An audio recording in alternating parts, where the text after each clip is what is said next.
What's up, YouTube? So I'm out here in Malibu right now, and I'm going to be driving from Malibu all the way up to Ventura from the Pacific Coast Highway. So I thought it would be a good opportunity to listen to a podcast with some of my favorite financial people, right? I like listening to Danielle DeMartino Booth. She's one of my favorites. She's really good. And she's being interviewed by a guy named Adam Taggart, who has a YouTube channel called Thoughtful Money. And he used to be the host of another podcast called Wealthy on YouTube. So I'm going to go ahead and listen to that, all right? I hope you guys enjoy the video. Thanks again for everything.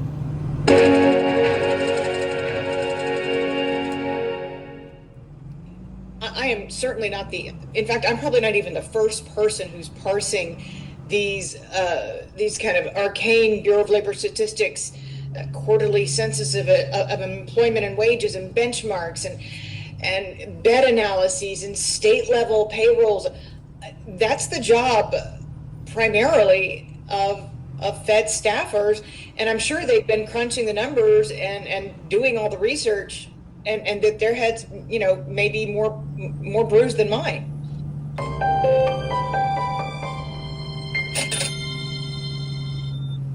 Welcome to Thoughtful Money. I'm its founder and your host, Adam Taggart. Suddenly, the Federal Reserve is filled with more drama and curveballs than a World Series tiebreaker. The betting markets are abuzz debating who President Trump will replace current chair Jerome Powell with. A surprise resignation from Fed Governor and FOMC voting member Adriana Kugler has added Trump loyalist Stephen Miron to the inner circle. And another FOMC voting member, Governor Lisa Cook, is now in the crosshairs due to a purported mortgage fraud scandal and is at risk of being replaced.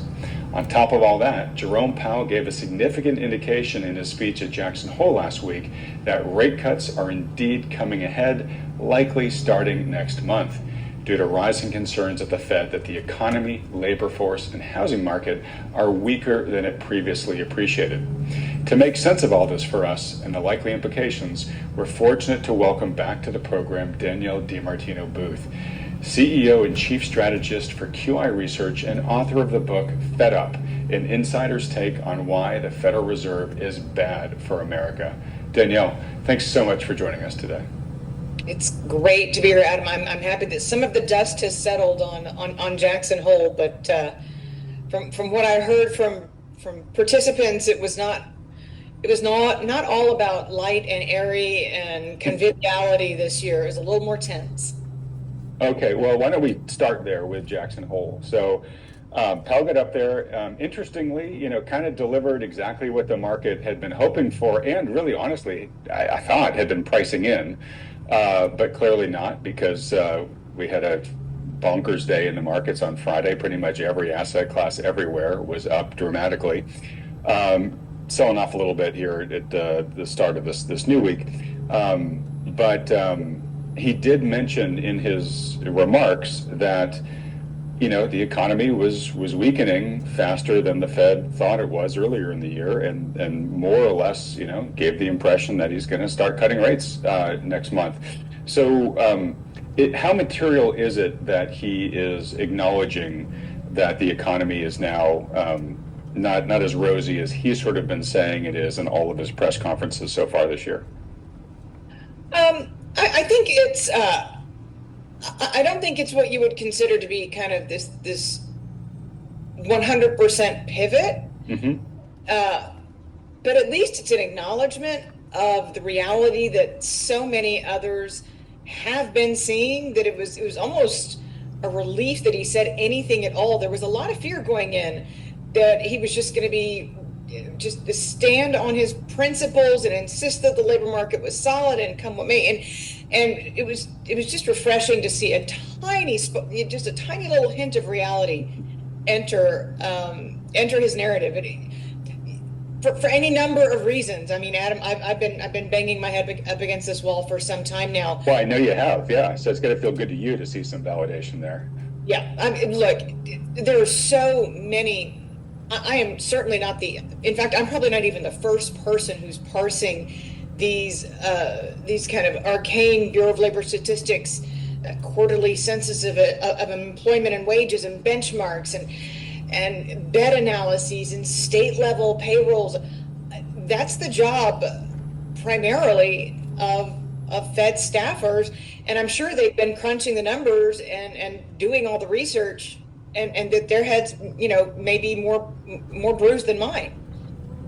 Well, I mean, look, I'm gonna try to reserve, bashing the fact that the Fed has hundreds of PhDs, and yet you're just one analyst, Danielle. But it seems like it's finally, as long as it's taken, they finally started coming over to see the world the way that you have been.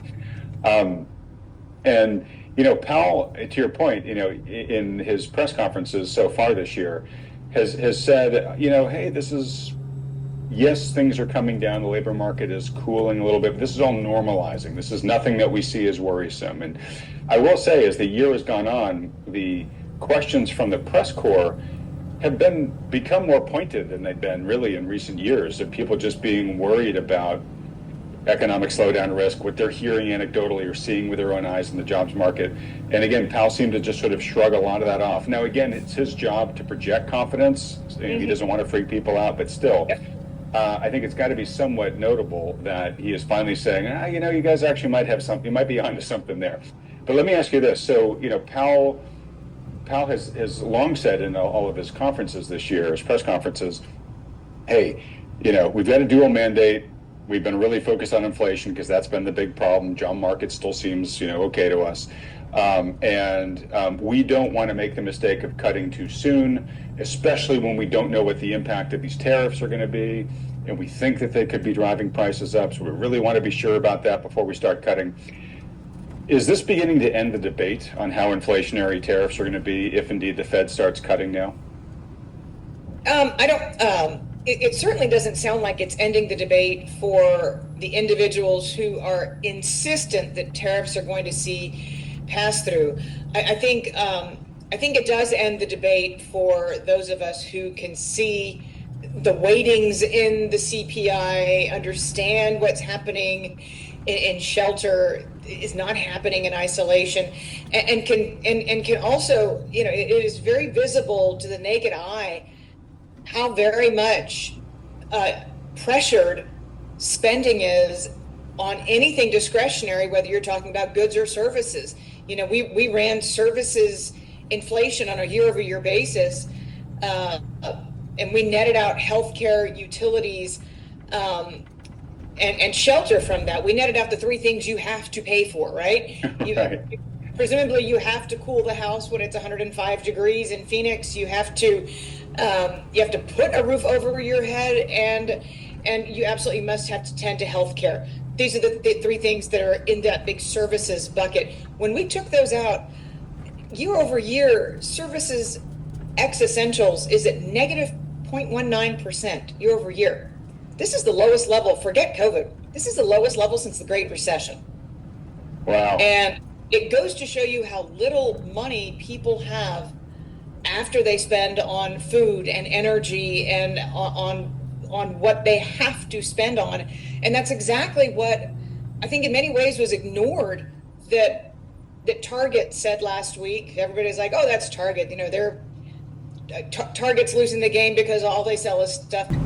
Also, Doug McMillon and the CEO of Walmart saying, our customers are buying essentials. If they are buying discretionary goods, they're buying them on clearance. We are benefiting by gaining market share because upper income people are coming here to buy pharmaceuticals, what we sell in the pharmacy, and what we sell in the grocery store. Yep. This was like, wow, tariff pass-through is alive and well. Wow. All right, a couple of things to unpack in there. One is, so basically you're saying, look, if we look at, the underlying inflation data, it suggests that disinflation, or maybe even parts of the economy, outright deflation, are going on. So you mentioned shelter, right? So, shelter is such an important component to the CPI because, Danielle, it's like 40% of the calculation, right? It is indeed. All right. So, you and I have talked many times in the past about how it takes a while for the housing to correct. It's one of the more lagging indicators in CPI. but that it was going to come down based upon in the past, more real-time data that we had looked at. I had friends of yours, both Ivy Zellman and Melody Wright, on the channel over the past week. Both of them believe that 2025 will be the first down year in national average housing prices in recent memory, right? It's been a long time since we've had a down year. There's a lot of housing analysts that say, okay, look, the gravity is starting to take over, right? We've seen it in a lot of markets already, Austin, Dallas, lots of places of Florida, here in Southern California now. But it hasn't brought down the national housing prices until it seems about now, right? So talking to Melody, I just did a great interview with her that's going bonkers right now on YouTube. And folks, if you haven't watched that yet, you should watch that one after this discussion with Danielle. And Melody is really having lots of shades of 2008. And as you know, Danielle, she got into this into this industry from the mortgage side. That's really her area of expertise. She was at GMAC during the 2008 crisis, so she had like a literal front row seat to the mortgage meltdown, and she's seeing a lot of echoes of that, to the point where she said, look, I think that housing prices are going to correct over the next couple of years, and I think the correction looks like it could be worse than what we saw in the housing correction of 2008. Now, I'm not asking you to agree with that or not, but it seems pretty hard to conclude that anything other than that shelter component is going to really be bringing CPI down for a fairly prolonged period of time from now, correct? Yes. To Melody's point, and I think I was the first person to ever kind of meet Melody in the public purview. We've become such close friends. And I find myself doing my own housing research so that I don't just rely on, where's housing, Melody? But to her point that it could be worse, one of my main bodies of work has been demographics, but only in the sense of late that people who are, the median age of baby boomers is 71 years old, and they own 40% of the stock market. And that this is why, the Fed cutting interest rates too much, it enters an existential risk into the rate cutting process, because you don't want those boomers to be like, okay, I was making 3.5%, happy as a clam, and now I'm making 2%. Wait a minute. Now he's going to make me have to sell my stocks. So, but this same cohort owns 25% of the residential real estate market in the United States. Now, we were never concerned in 07, 08. I watched my mom's friends go be, one of my mom's friends went to go work at Southwest Airlines. I'm just going to go work behind the desk. And a lot of that generation, a lot of those boomers, they poured back into the workforce in 07, 08. It was their solution to, gee, my IRA just melted down. I better stay in the market. I better stay invested. I like my house. I don't want to sell my house. I'm going to grow old in my house. Demographically speaking, though, there's a big difference between 2007, 2008 and today. That same cohort finds itself, but it still owns a quarter of the nation's homes, and it owns 40% of the nation's stocks. And this demographics for this cycle can finally count, in addition to the Airbnb jocks and people who cannot afford their homes and the crazy FHA cash out refinancings that we're seeing that make no economic sense at all. There's all the regular kinds of stress in the market that you would expect to see, but you have to put demographics on top of that. So I talked in depth with Melody about this, and this is something that I've talked about with her and Ivy and a bunch of the housing folks that I've interviewed over the years. And I brought up this question, which I think you and I have talked about before as well, Danielle, about this sort of coming wave of just a 2-decade-long or so unstoppable, unceasing selling headwind for assets as the baby boomers age out and are forced to start selling stuff. And that's just looking at their age. Now, to your point, you're saying, look, if we do things like start bringing down interest rates so that they're getting less of a return on their fixed income well, yeah, that just ups the pressure to have to sell their assets there. And I just want to note one thing about your comment about how much of the housing stock that they own. They do own that much, and it's largely because they're a big cohort, right? A big homeowning cohort. But they also own that much because they're the cohort that has the highest concentration, we'll say, of mom and pop landlords, right? That they bought second homes, third homes, they bought, other properties because housing kept going up and it was easy to rent it out and make money, right? So that as that cohort gets stressed, to your point, they're going to start selling, right? And the easiest thing to sell, right, is your second or third home, right? It's not the roof over your head. It's not the portfolio that you're depending on for, your fixed income. So that stuff can get done pretty quickly. And then, of course, once you get to the point where you're going into the nursing home or sadly dying, that house is in high likelihood of getting liquidated, right? I made this point in my conversation with Melody, and then somebody on X actually went and pulled the research for it. I think it's something that over 70% of homes, when a parent dies, over 70% of the time, the house gets liquidated because the children can't agree on who's going to take the home or what's fair. So they're like, you know what, let's just sell it and then we'll split the proceeds evenly. And that is what I just witnessed happen with a friend of mine in another state to the east. And that is... It is what tends to happen. To your point about second home sales, just following Ivy's proprietary data. I mean, second home sales are in the toilet. Mm-hmm. And I mean, nobody's taking mortgages out to buy a second home. But you're absolutely correct. I do think that one mitigating factor will be that many of these of the adult children are already moving in with their parents as they begin to age. Once the math starts to get done about home health care workers or the cost of a nursing home or the cost of assisted living, and rather than age in place, which had been a phenomenon for so long, I want to age in place, I want to grow old in this house. Now you're starting to see more behavior as people push into their late 70s and 80s of, I don't want a yard man anymore. I don't want. There's all these cute little assisted living neighborhoods that are popping up that still give you the same sense of home and an individual place to call your own, but that don't have all of that baggage with them. Right, they free you of the many of the hassles of home ownership. Now, those things aren't cheap. And one thing that I'm my personal opinion, curious to hear yours, is. The baby boomers have, I can't remember the number, it's 70 billions of wealth that they have. And everyone's expecting, well, okay, don't worry, because that wealth's going to get past the millennials and then they'll start spending it. And that wealth really doesn't go anywhere. It's still going to be available to be spent in the economy. And sure, that'll happen to a certain extent. But I would take the under in terms of how much is going to get passed from the older generation to the younger generation. And I'm not even factoring like a big market correction into that. It's just the cost of aging is getting higher. And so whether it's on healthcare, whether it's on assisted living, whether it's on end-of-life care eventually, which is where, the vast majority of the medical bills get ratcheted up,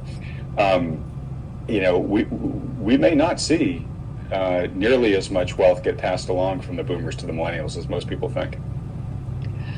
No, and whenever anybody always says it's going to be the greatest wealth transfer in the history of mankind, I'm like, yeah, if you knock off your parents. But and that's my very succinct way of saying what you just said, because people live for much, much longer than they used to, but it is really expensive. The other thing too is I'm assuming in that number they are factoring in home equity. Which is tied to the market value of the home. So a huge question is as you start having, 10,000 boomers age out a day, age out either means going to the nursing home or dying, right? Just as on the tail end, they're still hitting retirement age at the rate of 10,000 a day.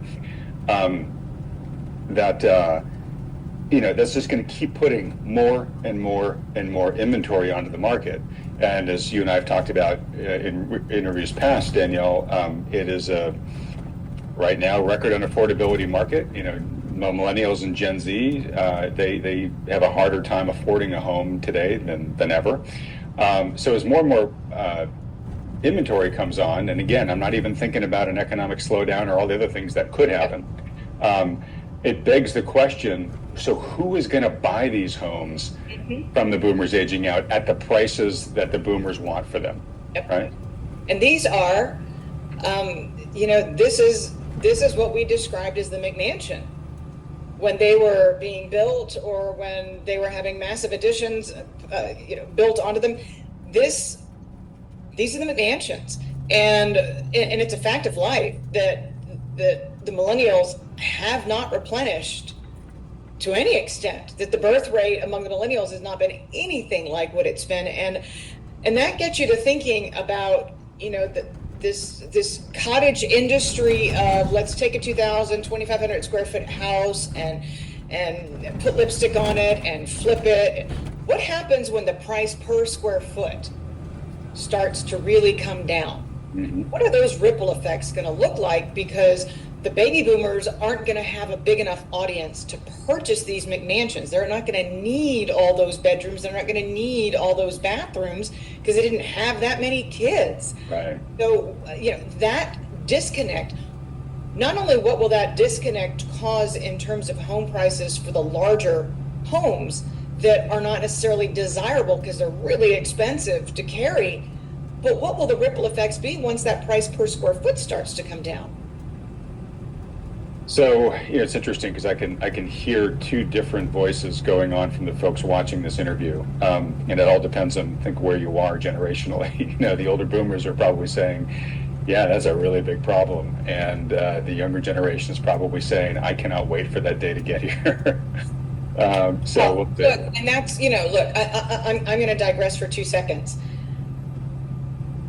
Selfishly, I don't want for the Fed to ever even consider if there's one reason that I'm jumping to the very end and cheering for Christopher Waller, perhaps it's because he never would advocate for blowing up the balance sheet with mortgage-backed securities purchases. He's not the next Fed chair to inflate the next housing bubble. He understands that the zero bound does great damage to the housing market, and I'd be happier if the Fed was to lower interest rates. What does Treasury Secretary Scott Bessent want? 150 basis points and stop. Yeah, and stop. I think that's what Bessent wants. Trump, on the other hand, might want something deeper than that, but I think Bessent, is a little more realistic. All right, I want to get to Waller in just a little bit, but let me wrap up your macro outlook first, and then we'll get to the changes at the Fed. Okay, so if I'm hearing you correctly, Danielle, and please correct the summary if it's wrong, but I think you feel that a slowing economy trumps tariffs in this situation, meaning the risk here is the slowing economic growth, the increasing cracks we're seeing in the jobs market, the increasing weakness we're seeing in the housing market. That's the real thing to worry about here. That tariffs are probably not going to spark, a strong, sustained surge in inflation from here. And so I'm guessing you're probably in favor of a rate cut. Correct me if that's wrong. But that right now, I would guess you would tell people more like, hey, prepare for the risk of recession. Not that you're necessarily calling for one, but if you're going to prepare for something, prepare for the risk of a slowing economy and recession more than the economy heating back up and inflation running away again. Well, so Adam, the beauty of me not, quote unquote, having to call for a recession is that the data's already called it out for me. Okay. And this gets back to my point where there are probably a lot of Fed staffers who've been very frustrated as we've had one revision come out after another. According to the hardest data collected from 12 million U.S. employers, net job destruction began in earnest in the second quarter of 2024. It continued in the third quarter of 2024. Looks like around the election, we stopped seeing net job destruction, but that we went right back in the first quarter of 2025. Again, this is not Danielle's opinion. This is just hard data. And So we know that the economy entered recession prior to jobs being destroyed. I mean, at least that's how it's been in the history of the United States, and possibly came out of it and probably double dipped in 2025. And the work that we've done on state payrolls, which when you add up all of states' payrolls, you know, as bad as that June revision looked on a national basis that took non-farm payrolls down to, I think, plus 14,000 total. When you add up all of the states plus Washington, D.C., they compile their payrolls a little bit differently. You get to negative 65,000 as a sum of all 50 states plus Washington, D.C. And in the past, when we've seen this pattern, and you know, the aggregate of states tends to be more reliable than a largely imputed national number, in 67% of the time, we've seen the second revision. People are paying attention to revisions for once, but we get June's second revision on September the 5th. It's coming right down the pipeline. And in 67% of the time in post-war history, when you've had the states aggregate to a negative number, you actually have that second revision for June that will be reported, print with a negative sign in front of it. Come down. Okay, so you're taking the under on the September revision for June jobs. Yes. Okay. And actually, that's data that Powell had in hand when he hit the podium, because states' payrolls data had hit about 48 hours before he took to the podium. So he knows he knows that he's likely staring down the barrel through the rearview mirror of an actual negative print in non-farm payrolls. Non-farm payrolls. Okay, so couple things. First off, who compiles all that state data? Is that a regular report, or is that something that you have to? No. This is released by the Bureau of Labor Statistics 2 weeks after the main payroll report. This is a matter of public purview. And by the way, that first negative print, if it does come to pass, will be the first in 15 years. Okay. It'll be the first negative print in 15 years. Okay, so very substantial. Obviously the kind of thing that if Powell had in his hand would probably influence him to start messaging to people that, okay, things are about to get worse, right? Which is sort of what happened on Friday. I don't want to rat hole on this, but your very quick reaction to the fact that for a good long while now, many of us, you very much so, have been very vocal about how specious the BLS data has looked, especially around jobs. A lot of debate on it. How accurate is it? How much can we trust it? We've talked in the past with Neely Taminga about how maybe not necessarily done for nefarious reasons, but just the bullwhip effect caused by the massive amount of firings and the massive amount of rehirings during COVID ripples through the system, and it just puts a lot of dust in the data. We've railed about that, but then we had the president come out recently angry about how trustable this data was as well, and then fired the head of the BLS. It's funny because Powell obviously wanted the numbers to be better than they were reported, where a lot of us had thought the numbers were worse than had been reported. But any high-level thoughts on just sort of the quality of the data right now? So, I see the firing of the head of the BLS as highly unfortunate, because what was going on predates her. Either the model is broken or it's been politicized. Any way you slice it. In the 30 months ended June of 2025, 24 of them saw negative revisions. Mm-hmm. It's just a big number, Adam. It's a number that kind of insults you if you stop and say, okay, it was only 2.5 years and just 24 out of the last 30. No, it's a big number. Yeah, and it's hard not to see a bias in that, right? At least a bias or at least an acknowledgement that, whoa, if we've got 24 of the last 30, something's broken in how we're coming up with these data. Mm-hmm. And so what we did a few weeks ago was we actually tried to anticipate your question, because and this happened exactly when the head of the BLS was fired, I said, how long has this been going on?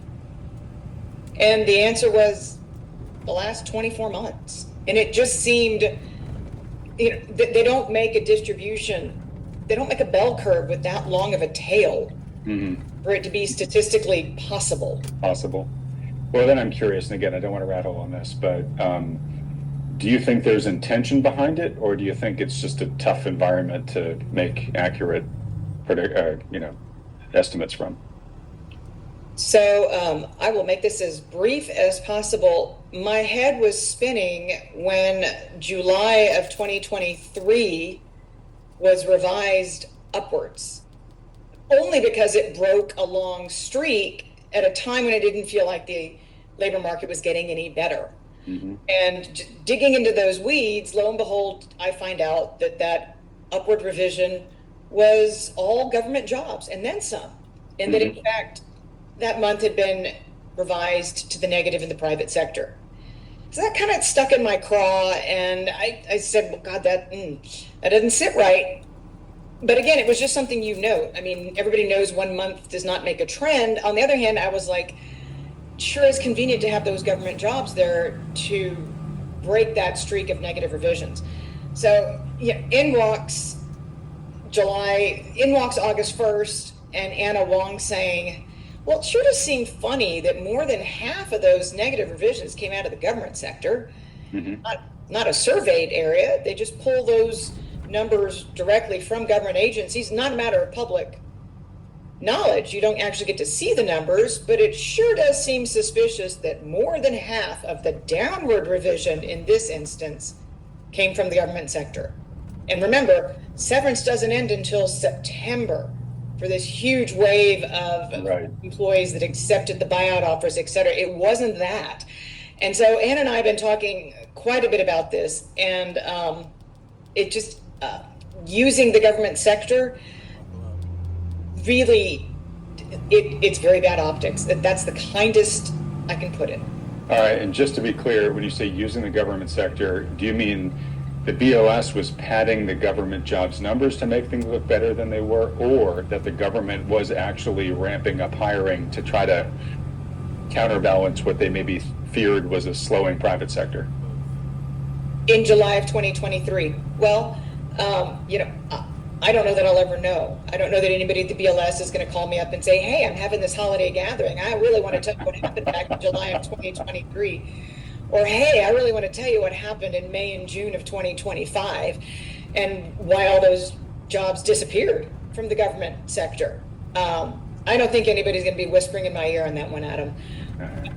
I do find it to be suspicious. All right. Well, on the chance anybody from the BLS is watching right now, I highly encourage you to whisper in Danielle's ear, but we'll see what happens. Okay, gosh, you keep raising. There's still so much more I want to get to, which we will. But I want to ask you a question about Anna, and I will in just a second. But before I do, let me get to the key question I was trying to get to, which is you talked about, hey, you don't even need to make a call for a recession. By the metrics you walked us through, the economy has been in recession. It sort of double dipped over the period you were talking about. Question for you, Danielle. Despite that, so some might say, oh, okay, well then maybe we've been in it and then we're going to get out of it and that'll be good going forward. I get the sense you're saying, oh, it's going to get worse from here. That accurate? I don't see the private sector engaging yet, Adam. And that's what it's going to take. There's no way it doesn't get worse when 250,000, call it more or less, government employees come off severance at the end of September. You can't tell me that's not going to leave a mark of some kind. Yeah. Talking to coaches, and when I say coaches, this is not, I know football season's upon us, go Horns, our champion, here it comes, knock wood, etc. When I'm talking to career coaches, there are opportunities for making healthcare more efficient with AI. There are great opportunities for extremely well-educated people, and we're talking about PhDs here, who are smarter than AI, and those opportunities aren't going anywhere. Everything else, they continue to see job losses. And I again, don't let me say things that aren't true, but I get the sense, Danielle, that you expect the unemployment rate to rise, not fall, nor even stay flat over the next 12 months, correct? That is correct. We have seen the unemployment rate, unemployment rate never gets revised. In October 2013, the response rate was 90.1%. In July of 2025, the response rate was 67.1%. So crazy. This number is never revised. However, we do know that University of Michigan has more than doubled its sample size, and that the percentage of Americans who believe the unemployment rate is rising in the coming 12 months, higher unemployment expectations, which has never come unanchored from the unemployment rate ever. And we're talking about UMich goes back to 68. Thank you very much. It has completely come unanchored at a time when the unemployment rate response rate for the survey has gone from 90 to 67%. And meanwhile, UMich has seen a doubling in its sample size to gauge Americans' perceptions of the strength of the job market, which remains north of 60%. More than 60% of Americans see the unemployment rate rising in the next 12 months. You can't tell me they're all crazy. Yeah.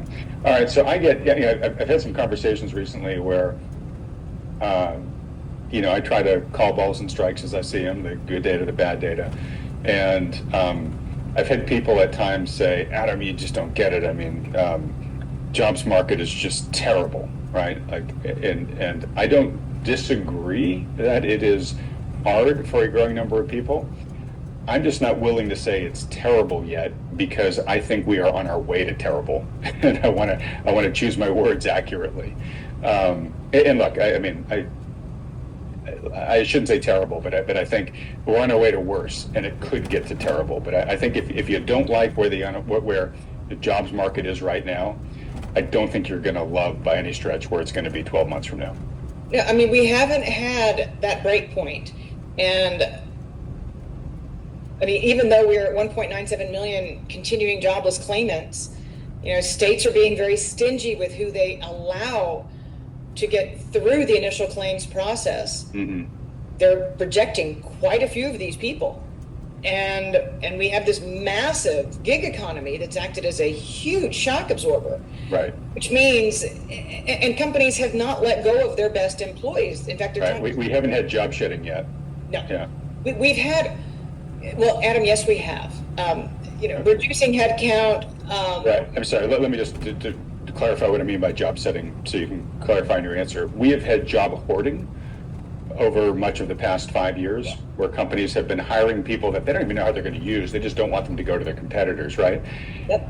I consider job shedding that watershed moment where they say, all right, you know what, we're not keeping these people around anymore. Yep. So I agree with you that there's been lots of hiring freezes and selective layoffs and let people attrite and all that stuff. But I don't think we've gotten to that tipping point where it's like, we got to clear out the deadwood. You sounds like you agree. 100%. Okay. All right. Okay, macro-wise, I'm putting words in your mouth, but Danielle says, expect things to get worse before they get better, folks. Let me ask you a question about Anna, and then we're going to get to the intrigue at the Fed. And then I have one concluding topic I want to talk with you about that's orthogonal to all this, but I think you're a great person to ask about it. I talked to Anna, I think at the beginning of this year, near the beginning of this year, and she was the first one to really put on my radar her concerns about of student loans going back into repayment, because it was the last major form of consumer debt that was getting out of its moratoria, and of course it's the one you have to pay. It's the one the government won't let you get out of with bankruptcy. They'll garnish your wages. They can just take it if you're not paying them, right? So all of a sudden you've got 60 million borrowers who went back into repayment, many of whom didn't think they were going to have to. They trusted the previous administration that a lot of that was going to get forgiven. So they expanded their lifestyle spending, and they weren't reserving that money anymore. Now all of a sudden they got to pay it back. We know at least 10 plus million or so are having a real hard time doing so because the delinquency rates on these loans have skyrocketed. And more importantly, we're seeing the delinquency rates of other types of consumers that start to follow because, hey, if I've got to pay back this student loan and I don't have that much left over, I got to scrimp and maybe be short on my credit card payment this month, or my auto loan, or my mortgage, or whatever, right? How big of a factor is that, do you think? And do you think that shoe has dropped, is dropping, or is it still ahead of us? The impact of it. I think that it is the slowest moving dropping shoe in the history of mankind. Okay. So slow we shouldn't worry about it, or? Oh, no. Okay. I wouldn't go that far, Adam, but it has definitely already been visible in, you're seeing a lot of purchase applications to buy a home, and yet you're not seeing home sales match up that application volume. We witnessed a similar phenomena in 2007 because people are putting in multiple applications to buy things because they're being rejected, which is not a good sign. And just to connect the dot for folks, because more and more people are getting delinquent on their student loans, when their loan goes delinquent, their credit score gets whacked pretty hard. And that's what's going on right now, right? Right. And so they're looking at this bank or that bank. Oh, they're not going to give me the home equity line of credit. I'll go to this bank. Mm-hmm. Or they're not going to let me buy the house. I'll go to that bank. So we're seeing that there are a lot of individuals right now who are simply not paying these loans. And there have been some good stories written about them. And they're like, yeah, as I always say, when it comes to the inflation argument, you can't squeeze blood from a rock. Mm-hmm. That's what they're saying about their student loans. They're like, I got it. I've got this obligation. I don't have the money. I'm not paying it. Well, a lot of these individuals, maybe they can live off the grid forever. But if they're in lower paying industries and they don't come back onto the grid, let's just say they're a contract worker for Uber. But if they've been stretched and their budgets have been crimped, the one thing they're going to do at the very, very beginning of February is run out and file their taxes. They want their tax refund. So either the realization comes slowly as it's coming. Mm-hmm. If you're on the grid, your wages are officially getting garnished if the government can find you, or it's coming on tax day. Right. Meaning you're expecting your tax return, the government's going to say, wait a minute, we need our pound of flesh first, yoink. Oh, it's not a pound of flesh. They will take the entire tax refund. Yeah. So it's more of a snowball effect into tax season. So people are realizing, oh my God, I can't buy this, I can't buy that, I can't buy that. I don't have access to buy now, pay later anymore. They're actually sending things in to check my credit. My credit card line has been cut. I can't turn in my car and buy a new car because my FICO scores come down. So the fallout from student loans is going to be steady, but it will crescendo around tax time. Okay. All right. So a slow moving but very important development to keep our eyes on here. Okay. So let me get over to the Fed specific questions. So first off, looks like Trump is not going to try to replace Powell before his tenure ends, which I think is the right thing to do. And it was kind of crazy to think about ousting a sitting Fed chair because it's really hard to do that. And it would have been disruptive in a way that probably wouldn't have helped anybody. But a lot of speculation now on who's going to replace him. And it's interesting because for a while, it was basically down to Waller and Warsh, right? But then all of a sudden the field got expanded again. So where are we in terms of who is the lead horse right now to replace Powell? Well, we could be looking at a universe that really only has one potential person to come in. The Supreme Court carved out Fed officials who've been confirmed by Congress. That includes Lisa Cook. There's no guarantee that she will leave. There is no guarantee that Powell will leave. He can stay through the end of January 2028 if he so chooses to do so. Okay. Stay on the FOMC, but correct. Won't be chair, right? Yeah. Right. If Moran gets confirmed, then it could come down to something as simple as President Trump saying, I didn't like that Moran guy in the first place anyways. So let his term end in January, and then I'll put whoever's going to replace Powell in then. Okay. It could be that undramatic. It could come down to just a party of one, or moving Moran out and moving somebody in. We don't know. And let's assume that happens. That's somebody who comes in January. If they're sort of looked at as the de facto next head of the Fed, does anyone listen to Powell anymore, or do they just listen to that guy? Oh, I think the listening ears I think the minute Moran gets confirmed, that you're going to have a lot of people not listening to him. And not listening to him being Powell? Being Moran. Oh, Moran, not listening to Moran. And making a point of it. Okay, interesting. Well, now, Adam, you're talking about, I don't have my PhD in economics, but I can tell you people who do, they hang their hat on it. And they are not going to sacrifice their academic integrity for some political patsy. And that's how they're going to see it. So for them, rather than the camaraderie and being respectful of the chair, being able to bring, as Goolsbee said in Jackson Hole, bring them all together, one big happy family, lots of disparate views, and yet Powell's done a magnificent job of holding us all together. I think if you have somebody come in there and try and strong arm their views, that Powell might have world's most supportive committee through the end of his May term, and possibly even after it, just to stand on principle.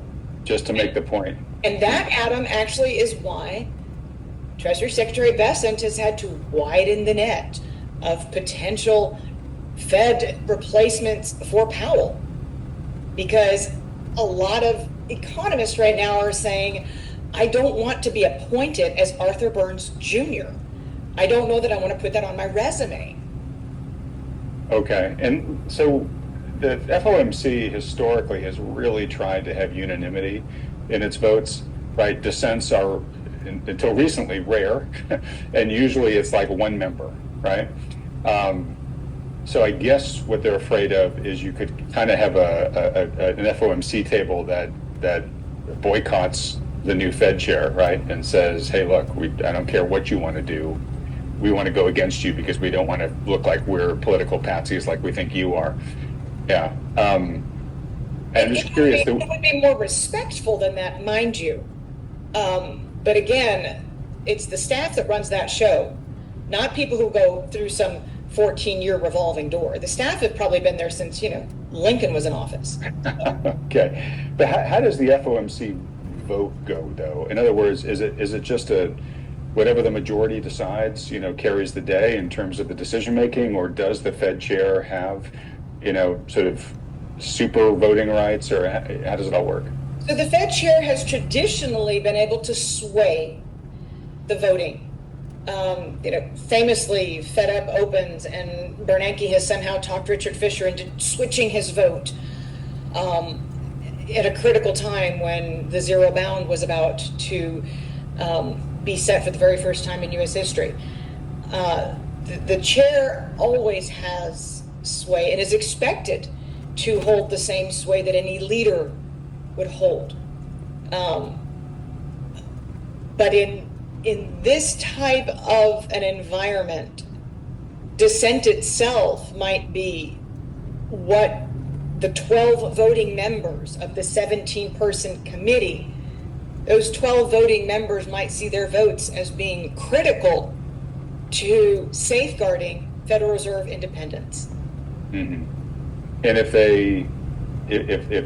the new Fed chair comes in and says, everybody, we got to do this, and everybody else dissents, obviously everybody else carry the day on that, right? He unless he can be convincing, his vote doesn't somehow supersede theirs.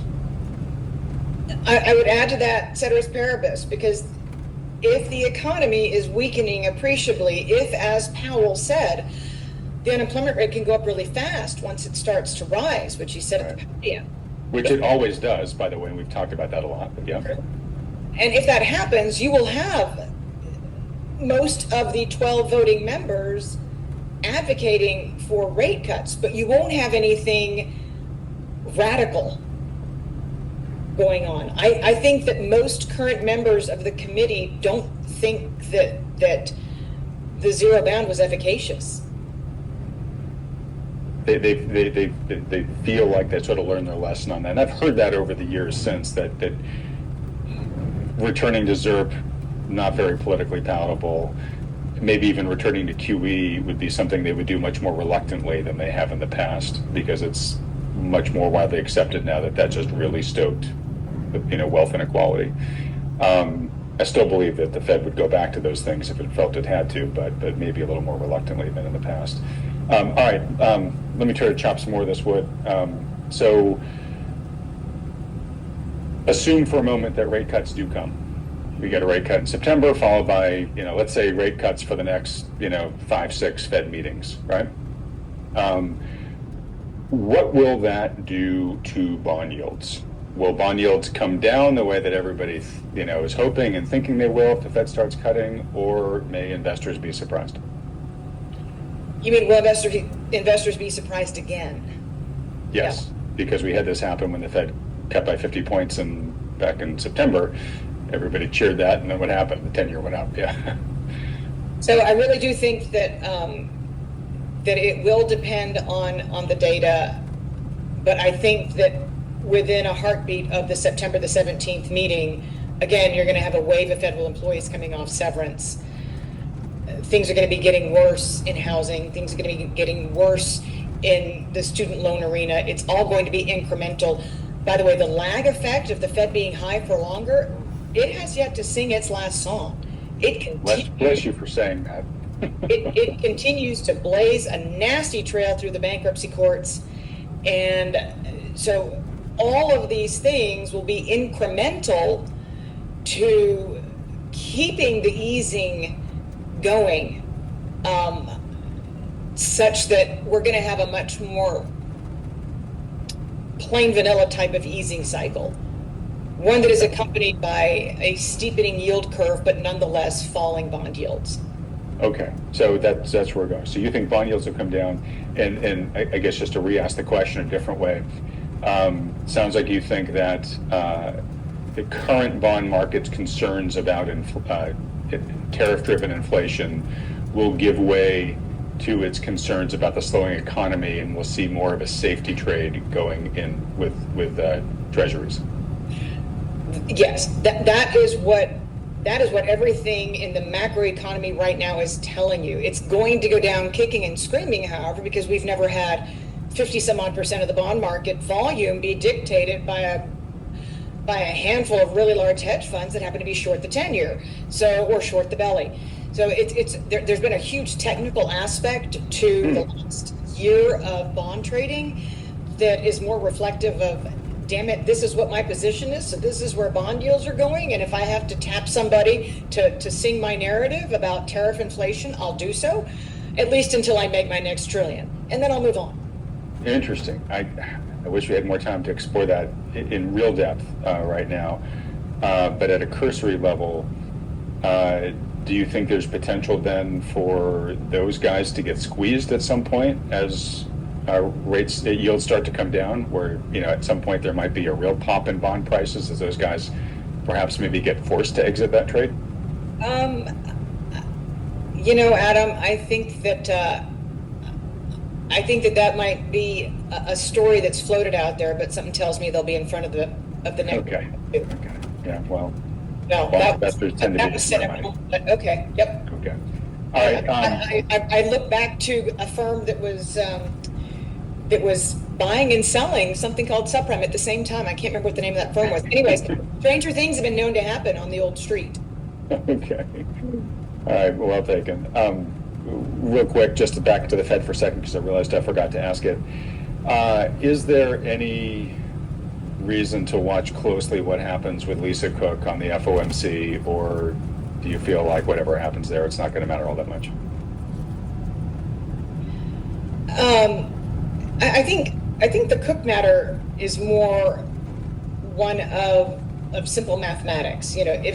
If he's got Bowman, if he's got Waller, if he's got Moran, and then if he can replace Cook, and if the true doves are truly dovish, Collins, Goolsby, then you could set up a situation, Adam, in which you did have a majority who were in the easing camp, some holistically, some organically, some because of politics. Mm-hmm. I think the Cook swing factor is much more so.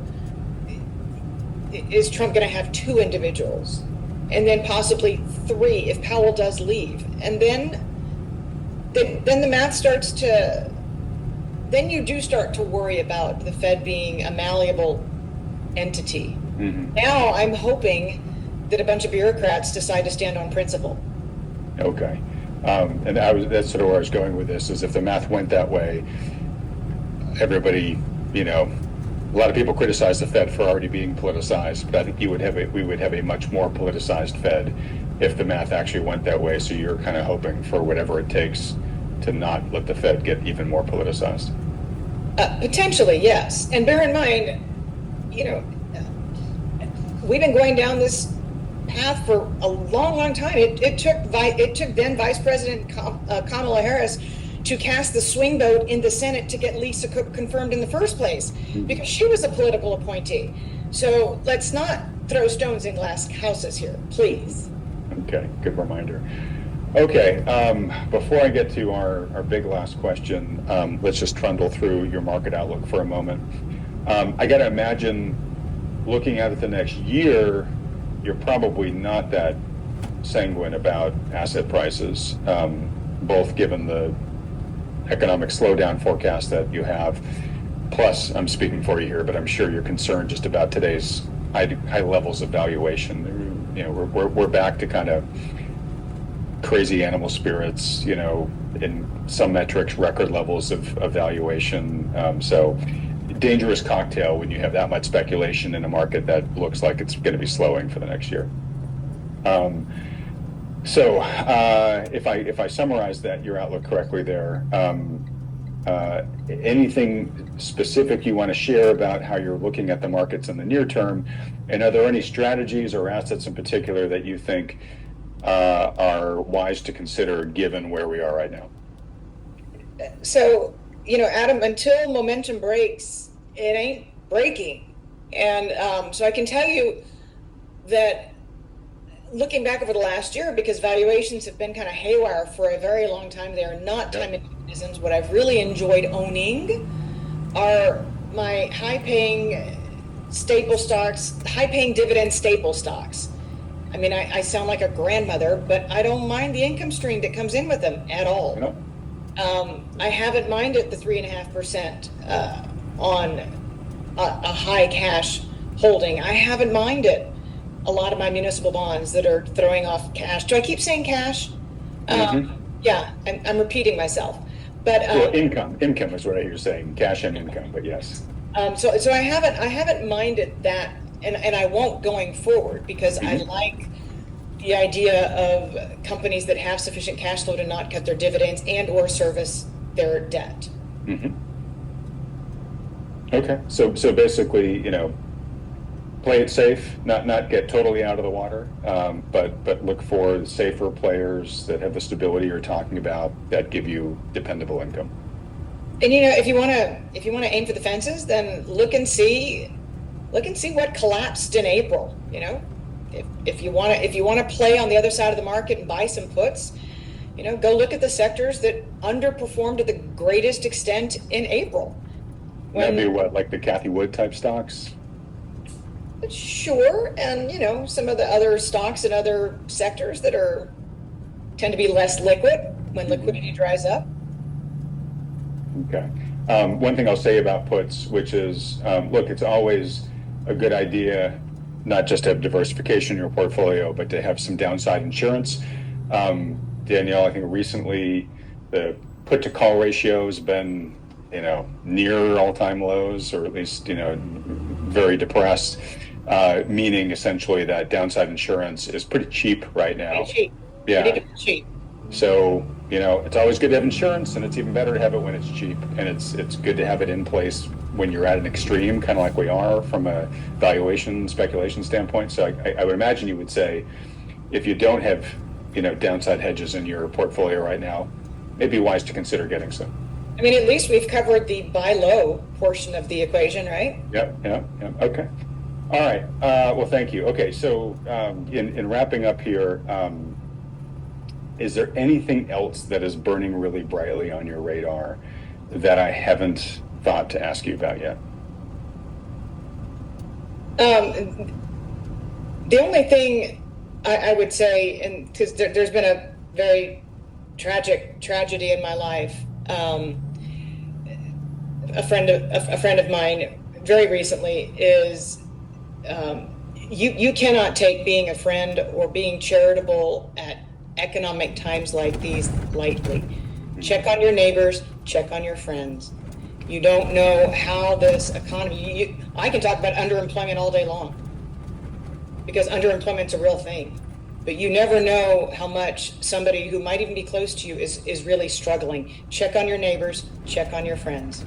Wow. I'm so glad you said that, and it's so interesting because I record a weekly, market recap with Lance Roberts every week, and at the end of these recordings, we kind of go off into some sort of human interest area, and the one from this past weekend was exactly that. Kind of the focus was on having grace and yourself, but also try to acknowledge when you see people who are struggling but getting through it gracefully. But the point being is that everybody's going through something, and a lot of the times we can't see it, we can't imagine it, and there's a lot we can miss. And in the course of the discussion, we talked about a few people who were really going through some tough times. I'm very sorry to hear about your friend, but I can't echo and emphasize enough what you've said. So thank you for sharing. Thank you, Adam.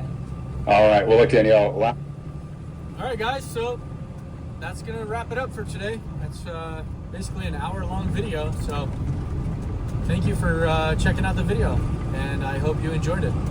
And until next time, I'll talk to you guys later.